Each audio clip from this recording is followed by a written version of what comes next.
Greeting watchers one and all, the Watchful Pony here, and welcome to another episode of Bartending the Rift. And on today's episode, I'm going to be making a very special drink. Not because there's any special ingredients or anything like that in there, but because I'm making a drink for a good friend of mine that's kind of in need of some help. That's right, I'm making the PrimeEvil Brony. Now first things first for this, I'm actually going to be doing a take on what's known as a Moscow Mule. So first things first, you're going to need one of these big old brass cups. Most stores will have it, but I recommend checking out a liquor store. Now that you have it, go ahead and fill it up with ice. Now let's start adding the alcohol. Now first things first, we're going to start things off with a nice base of some scotch, or any type of Scottish whiskey. Why, you may ask? Well, because Prime is Scottish. We're going to do about 2 ounces of the stuff. But of course, since this is a take on a Moscow Mule, we're also going to need some lime juice. Just go ahead and squeeze a whole lime right in there. Now next, I can think of one thing that would go perfectly with this, some mint liqueur. If you don't have homemade mint liqueur like I do, then just cream de menthe will do just fine. We're gonna do maybe 1.5 ounces of the stuff. Now let's go ahead and add some earthy tones with this berry liqueur I got right here. Just 1 ounce of the stuff, nothing too fancy. But you know what, let's make this just a little more British.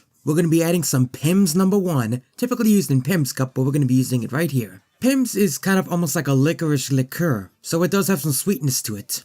Just about 1.5 ounces of the stuff. And now comes the final part, we need to top this off. I think it's time we said hello to ginger with some ginger beer. Add in the whole bottle, don't be stingy now. And then finally to top this off with some ginger ale. Then go ahead and take the lime husk, you did save it right? And then put it right on top. And there you have it, the PrimeEvil Brony. And I gotta say, this was tasty. The ginger really does add a nice snap to it along with the Pimm's cup and the scotch. The berry gets kinda lost, but the mint stays at a nice strong pace. And it adds an awesome flavor to it if I'm gonna be totally honest. And that's pretty much it, but while the credits roll, I got one more thing I wanna say. As I said at the beginning of the video, Prime is kind of in need of some help. A bunch of his friends started a GoFundMe to try and raise money to get him out of a very toxic and abusive household. I won't bury this video with all the details, but you can check them out all in the GoFundMe in the link down below. And if end cards will allow it, I will also link it at the end card as well. And that's pretty much it, all the usual stuff down below, Twitter, DeviantArt, Patreon, all that good stuff. But I don't want to draw attention away from the GoFundMe, so go ahead and check it out, and if you can, donate or share it around. Hopefully I would have donated all the money I raised during my live streams. But that's everything left I gotta say. I'm the Watchful Pony, and happy drinking, my bronies. I'll see you guys next time.